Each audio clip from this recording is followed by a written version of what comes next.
delegates will please take their seats. Ladies and gentlemen of the convention, I believe with the wishes of a vast majority of the Republicans in every state in the Union, I come to pray before you to place in nomination for the office of Vice President of the United States. Mr. Chairman, delegates, alternate delegates, and fellow Americans, as I rise to nominate the next Vice President of the United States, we want a man. We want no Superman, no miracle man. This calls for a man. The campaign of 1840 marked the first bandwagon type of convention in American history and produced the first vice president to reach the White House by accident of death. Since then, the United States has been governed 21% of the time by men never elected as presidents. In the 20th century, almost 1 out of every 3 presidents has died in office, and 2 have been seriously ill. Many of the founding fathers fought against creating the vice presidency in the first place, and since then, party bosses have regarded it as a political graveyard, as a device to appease a special section of the electorate. We, as a nation, spend the best part of a year selecting our president. Conventions have cast as many as 103 ballots before nominating a presidential candidate. Most vice presidential candidates have been nominated on 1 ballot, often in a matter of minutes, in a half-empty hall. The system has produced some worthy vice presidents, but at best, it's a compromise, and at worst, it's a game of roulette with the nation's destiny. One vice president served while under indictment for murder. Another took bribes. Another was drunk at his inauguration. One 20th century vice president had never been to Washington until elected. After the conventions of 1952, the Gallup poll reported that not 1 voter out of 4 knew the names of both candidates for the vice presidency. Richard Nixon of California, Republican; John Sparkman of Alabama, Democrat.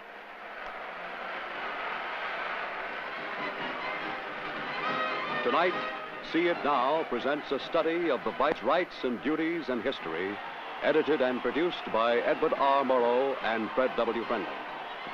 In the next 60 minutes, you will see former Vice Presidents Harry Truman, Alvin Barkley, and Henry Wallace testify on the office. A film of President Eisenhower telling a press conference how his running mate was selected. A reenactment from the life of President John Tyler that changed the concept of the office. Carl Sandburg on the nomination of Andrew Johnson. Victor Moore as Vice President Bottom in a classic scene from A VIC, a visit to Independence Hall, where the vice presidency was created, and the first campaign song in American history. Tippy canoe and tie a do, and with them will be little band, band, band, band, band, band, band, and with them will be little band. Tonight's report begins in Philadelphia, where the vice presidency began. Good evening. Fathers wrote the Constitution of the United States. Here they created the presidency, the vice presidency, the legislative and judicial branches of the government, a system which has given us greater prosperity and more freedom than has ever before existed in the world. Here in this room, the founding fathers, 55 of them, hammered out the Constitution of the United States. The presiding officer sitting on that dais was George Washington. He was chosen unanimously for the task, and his views and his prestige contributed much to the discussion of the presidency and its duties. They knew the president was to be an important man, but they didn't know just how important. In those days, mainly he was important to Americans, only about 4 million of them. Today, he is of paramount importance to about 160 million Americans, in addition to which he is the leader of the coalition of the free nations, something the founding fathers never conceived of. The president is now as far from the hydrogen bomb as the telephone on his night table. And if the presidency is of such great importance, the vice presidency must also be, because the two offices are separated one from the other by merely a heartbeat. We don't know exactly where the various delegates sat during this convention, but James Madison must perhaps have been sitting just here. In any event, he had to sit up close in order that he could hear, because his diaries represent most of what we know about what went on during that 16-week convention. There was no press gallery, no reporters. They met behind closed doors. Actually, the presidency caused more argument at the convention than anything else. At first, the founding fathers couldn't decide whether they wanted an individual or whether they wanted a council or a committee of some kind. The convention finally decided on a single person and then proceeded to wrangle over the way to elect him. Twice they voted against his being elected by the people. It seemed to be just about settled that he would be elected by the Congress, and that perhaps is why no mention was made of the vice presidency until much later in the convention. The proposal for the president to be elected by Congress would have meant, of course, that in case of his death, the Congress could have elected a new president. Well, eventually, in order to wind things up, they referred outstanding matters to a subcommittee, that is, a committee of 11, one from each state. They met over a long weekend and came up with a surprise. They threw out the election by Congress, they proposed the Electoral College, and they proposed the vice presidency. Probably Alexander Hamilton was the father of the vice presidency. The convention debated it for one day. There was very considerable opposition. One on the grounds that it was a needless office, and the other, there was very much concern about the proposal that the vice president should preside over the Senate and vote in case of a tie. This was regarded as a dangerous merging of the executive and legislative functions of the government. Ben Franklin is reported to have said, "I am against having a vice president." He didn't say it in this room or at that convention, but he went on to say, "If they insist upon having one, I shall address him as your superfluous excellency." John Adams, when he became the first vice president, did write to his wife, "My country has in its wisdom contrived for me the most insignificant office that ever the invention of man contrived or his imagination conceived." One thing is clear. The founding fathers intended that the vice president, after the president, should be the man next best qualified to be president. They provided that the man receiving the second largest number of votes should become vice president. The exact language is provided in the Constitution. In case of the removal of the president from office, or of his death, resignation, or inability to discharge the powers and duties of said office, the same shall devolve on the vice president until the disability be removed or a president shall be elected. The exact meaning of the founding fathers in these sentences was to become the subject of a bitter controversy over the vice presidency. Was it the powers and duties or the office that was to devolve upon the vice president? But the system broke down when the two-party system appeared. This, the founding fathers had not planned on. At this point, the Constitution was amended. The 12th Amendment, adopted in 1804, called on the Electoral College to vote separately for the vice president. This was a far-reaching change.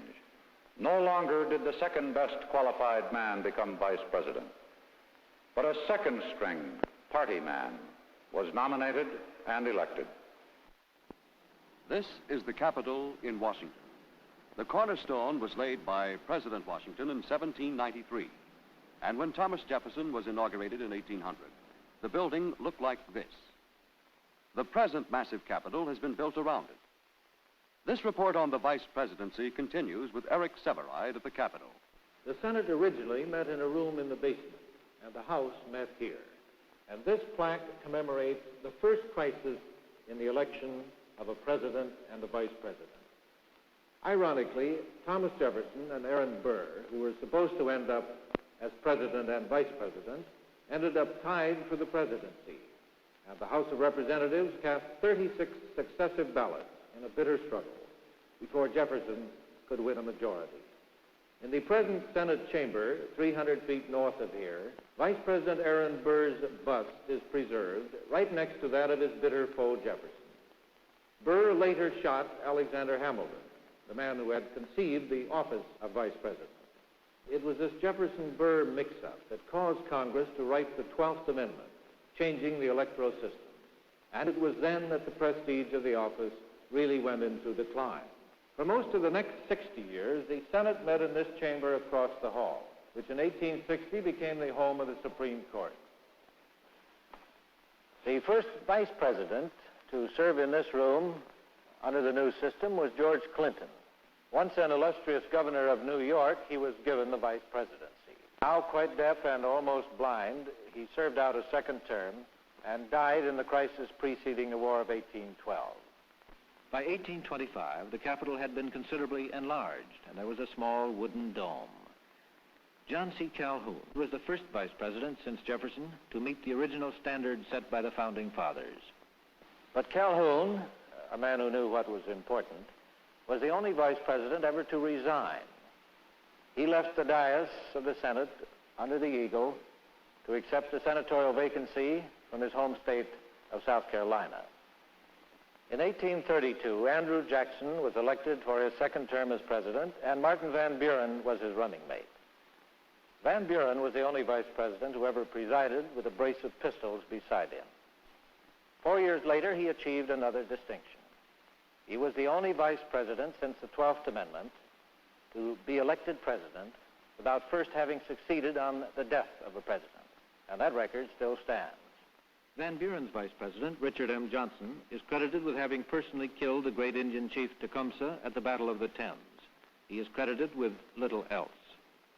Now it is 1840. Webster, Calhoun, Clay, all sit in this chamber, all aspire to the presidency. For the first 51 years of the new republic, no president has died in office.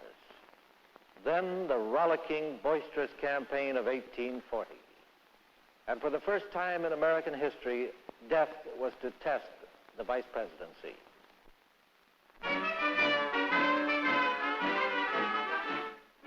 In 1840, the Whigs passed over the obvious choices of Henry Clay and Daniel Webster and nominated General William Henry Harrison and John Tyler, an anti-Jackson rat, to run against the incumbent Van Buren.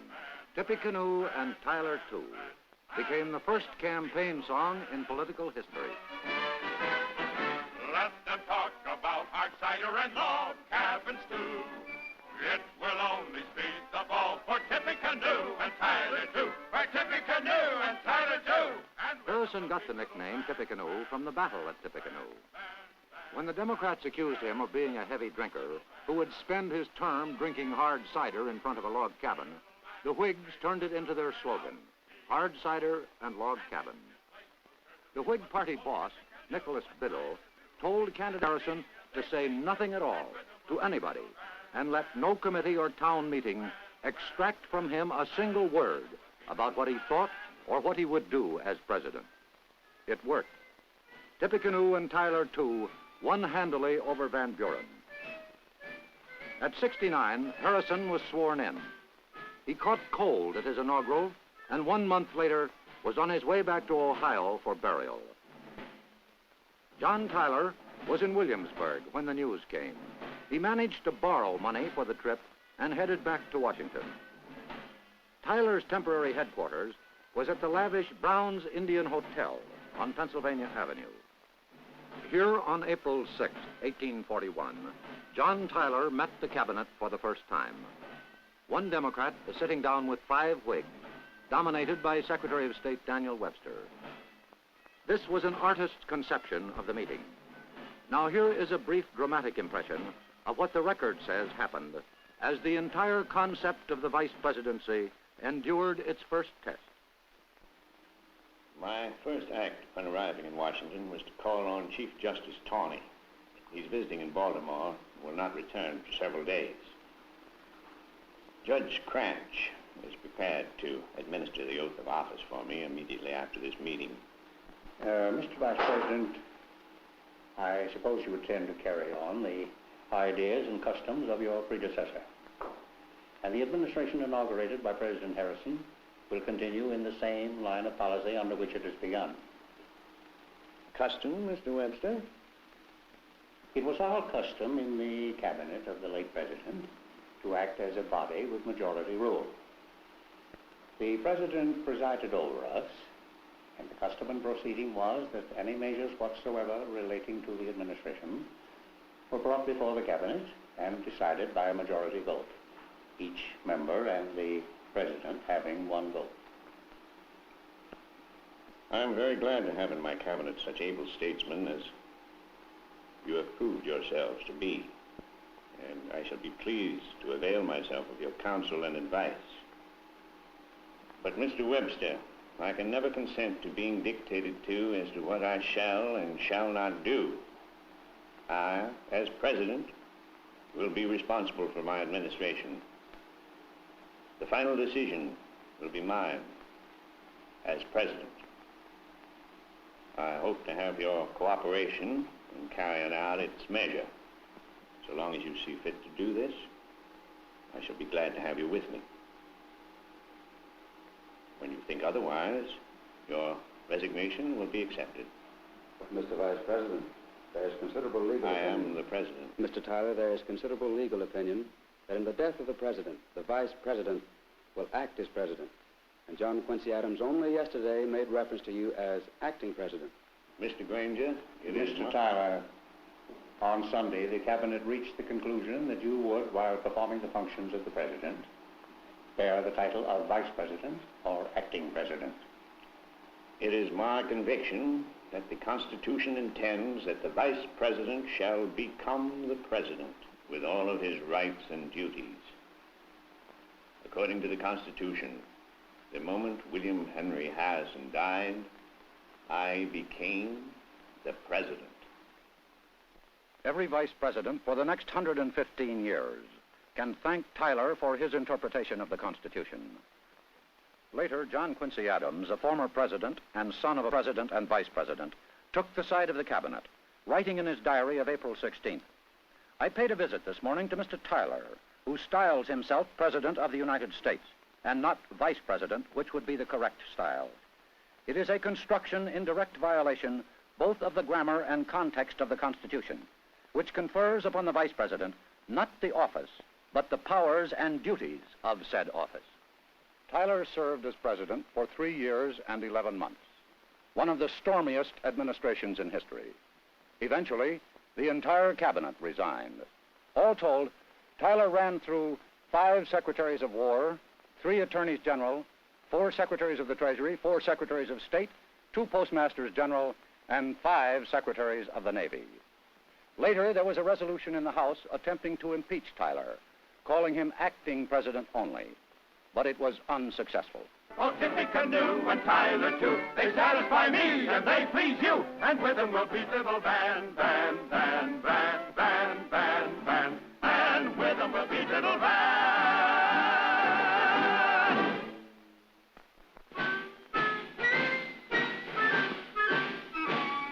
5 years after Tyler left the presidency, a second vice president was summoned to the highest office in the land by death. Another Whig general, Zachary Taylor, hero of the Mexican War, had won the election of '48.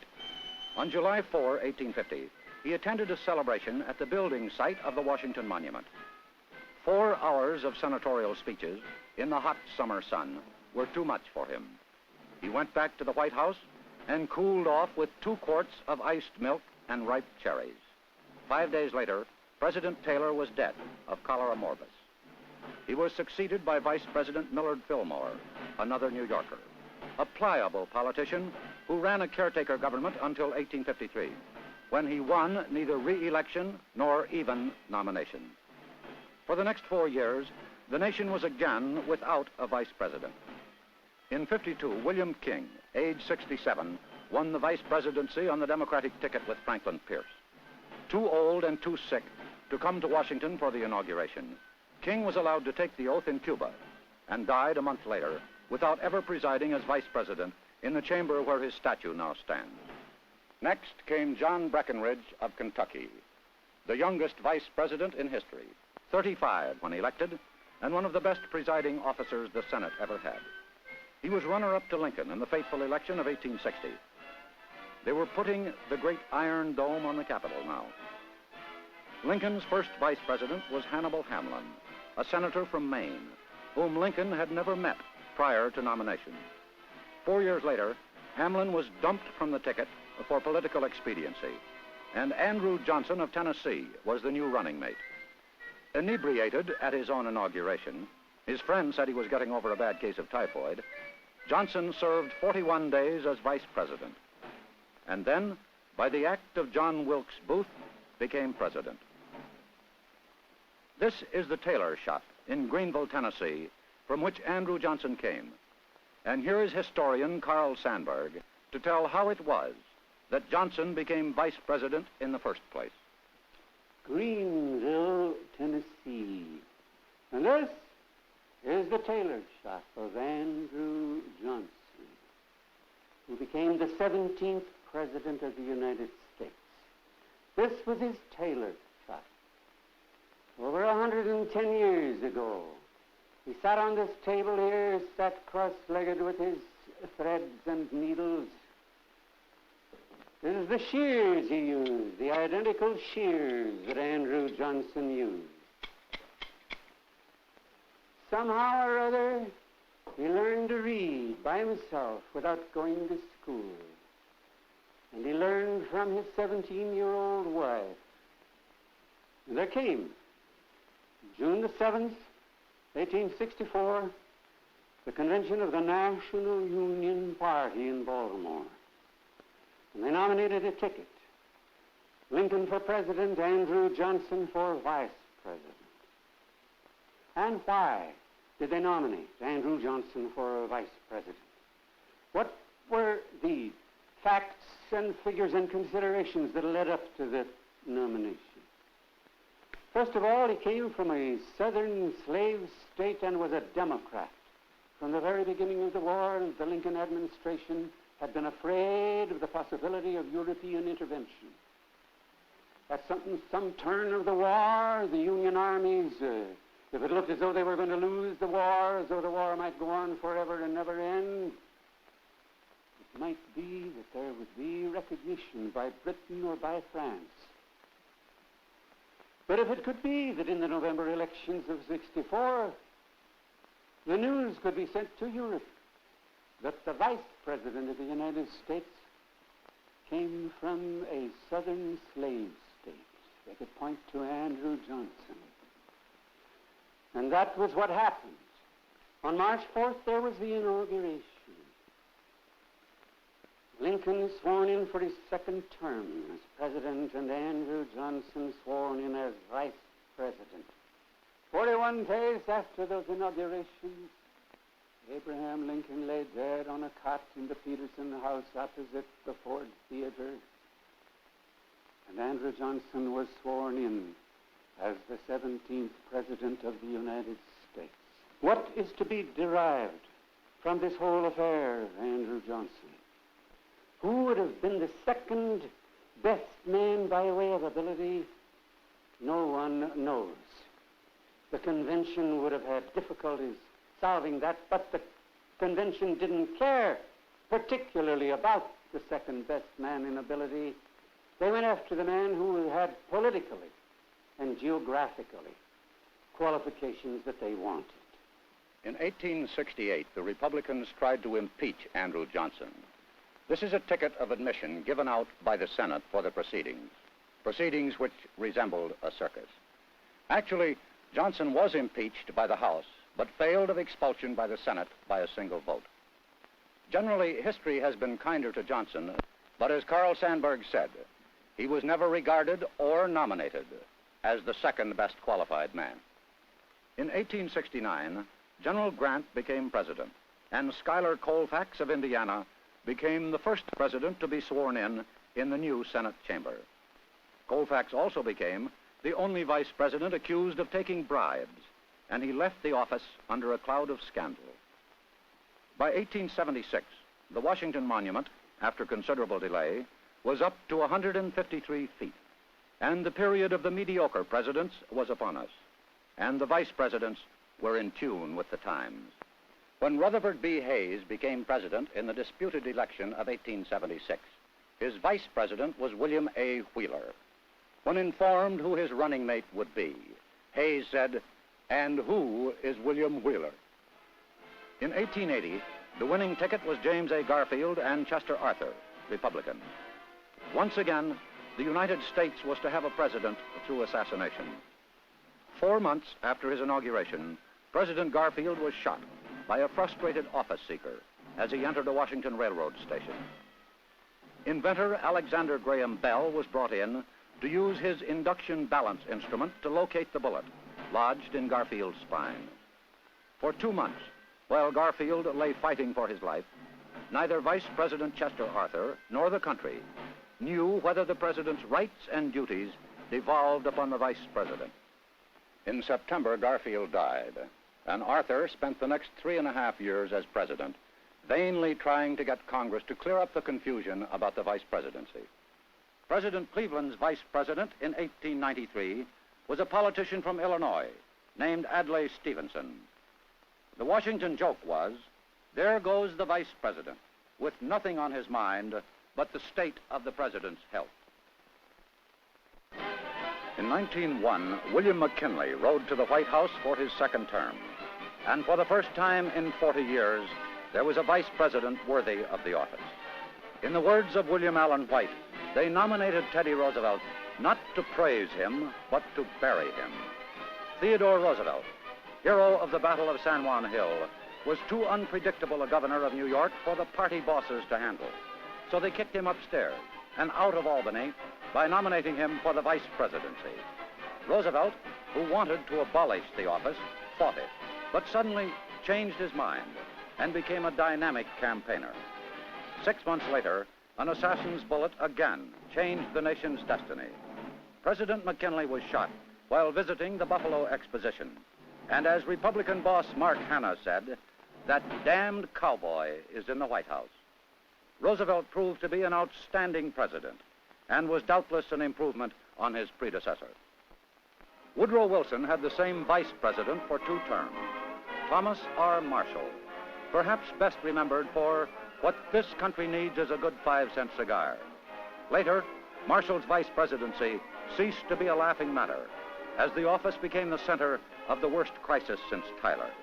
Woodrow Wilson, a victim of a paralytic stroke, lay physically helpless for 6 months. The Constitution says that in the event of presidential disability, his powers and duties devolve on the vice president. But there was no machinery by which his illness could be certified. There was no presidential assistant to decide which matters of state should be submitted to the sick president. Pressure was brought on Vice President Marshall to step in. He refused, apprehensive that a recovered president would one day denounce him as a usurper. In 1920, both parties put up an Ohio newspaperman for the presidency. The Republicans chose Warren G. Harding, the Democrats James M. Cox. Ironically, their vice presidential running mates, Calvin Coolidge and Franklin Roosevelt, selected as afterthoughts, were destined to loom much larger in history. The Republican delegates, revolting against Henry Cabot Lodge's dictation, nominated Governor Coolidge, also of Massachusetts, on the first ballot. When Coolidge went to Washington to preside over the Senate, he had never seen the Senate in action, had in fact never even been to Washington, nor even left New England. He became the first vice president to sit regularly with the cabinet. 2 years later, Warren Harding passed into contemporary history with a name so clouded by the treacheries of his friends that none would do it honor. For the second time in 5 administrations, the American people had a president by lottery. Coolidge came down from Vermont for the Harding funeral and was elected 2 years later for a term of his own. For the country, it was the plateau of roaring prosperity and a quiescent, bucolic leadership, characterized by Silent Cal. Coolidge's second-term vice president was Charles Helen Mariah Dawes. He got off to a stormy start by lecturing the Senate on the evils of filibustering, and then turned down all suggestions that he sit with the Coolidge cabinet. Charles G. Dawes received 1 vote. In 1928, neither Coolidge nor Dawes chose to run, and the convention took them at their word. Calvin Coolidge, 4 1/2 votes. Joseph I. France, 4 votes. Herbert Hoover, 1,126 and 1/2 vote. When Herbert Hoover was nominated as the Republican candidate for president in 1928, one of his most violent critics was the Senate wheelhorse Charles Curtis of Kansas. But after Hoover had won the nomination, Curtis was delighted to become his running mate. Will Rogers wrote, "I knew the Republican Party owed Curtis something, but I didn't think they would be so low down as to pay him off this way." Between Charles Curtis and his successor, John Nance Garner, came a vice president not to be found in the history books. His name was Alexander Throttlebottom, and he was as much a part of the times as the Depression, apple stands, soup kitchens, and the low ebb to which the vice presidency had sunk. Satire can be the most biting form of truth, and Of Thee I Sing was political satire at its best. It won the Pulitzer Prize for 1931. Produced by Sam Harris, booked by George S. Kaufman and Maury Riskin, music by George and Ira Gershwin, it is most richly remembered for President Wintergreen's forlorn little running mate, Alexander Throttlebottom, played by Victor Moore. It opened December 26, 1931, and Victor Moore recreates for us that scene from Act 2, Scene 1, when Throttlebottom was a tourist at the White House. This, ladies and gentlemen, is the executive office. You will probably find this the most interesting room in your entire tour of the White House. It is in this room that President Wintergreen signs the many laws that govern your everyday life, and from which he controls the various departmental activities. Here come various heads of government for daily consultation with the executive, and to receive from him the benefit of his wide experience. It is in this room, ladies and... I beg your pardon, sir, but would you please stay over there? You see, we're personally responsible if anything is stolen. Oh, yes, sir. Well, I wouldn't steal anything. Oh, thank you. Now, are there any questions? Does the president reside here all the year round? All the year round, except when Congress is in session. Where does the vice president live? Who? The vice president. Where does he live? Just a minute, please.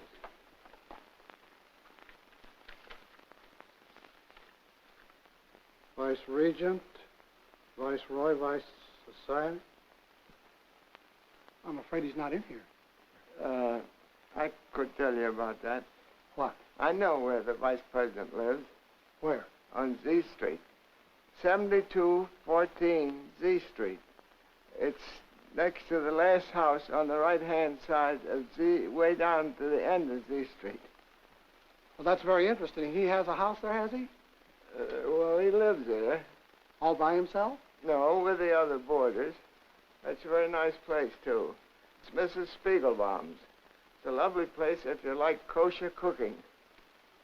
Think of you knowing all that. Are you a Washingtonian? Well, I've been here since March 4th. I came down for the inauguration, but I lost my ticket. You don't say. Is this the first time you've been to the White House? Yeah, I didn't know people were allowed in here. You seem to know the vice president pretty well. What kind of a fellow is he? Oh, he's a nice enough fellow when you get to know him, but nobody seems to want to know him. What's the matter with him? Oh, there's nothing the matter with him, just vice president. He don't talk much about it. I guess he's a little ashamed. You see, he's afraid that his mother will find out about it. Well, how did he come to be vice president? Well, they put a lot of names in a hat, and he lost. What does he do all the time? Well, he sits in the park and feeds peanuts to the pigeons and the squirrels. And then he takes walks and goes to the movies. Last week he tried to join the library, but he needed to have 2 references, so he couldn't get in. But when does he do all his work? What work? Well, doesn't he preside over the Senate? Well, sure he does. That's the vice president's job. What is? To preside over the Senate. Over the what? The Senate. You know what senators are, don't you? Yeah, I saw him play yesterday. Oh, no. I mean, the vice president presides over the Senate. It meets in the Capitol. When does it? Now. It's going on right now. Well, how do you get to this place? Streetcar at the door, right up Pennsylvania Avenue. I guess I better get up there right away. Why? Well, you see, my name is Alexander Throttlebottom, and I'm the vice president. Bye. Bye.